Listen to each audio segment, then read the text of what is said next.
I may or may not do a repair video on this guy, but yeah, I found another Snowmiser somehow, and he is absolutely hideous looking, as you can see.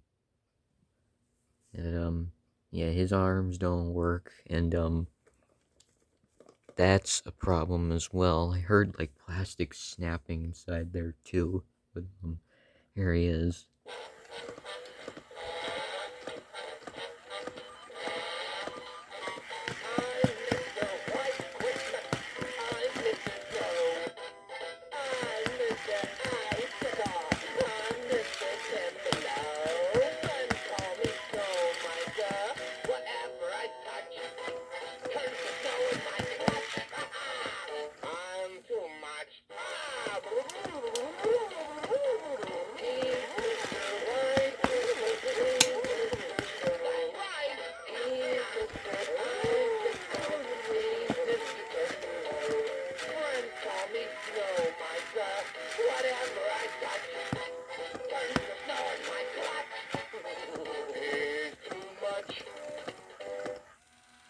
His spinning arm worked for a little bit there, but yeah, it is split, as you can tell now.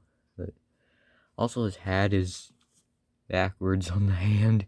Like, this guy's all sorts of weird. I can't, like, I am really wondering how he's gonna work when his hat arm is working. Like, that would be kind of interesting. But his face, though, yeah, geez, he's hideous.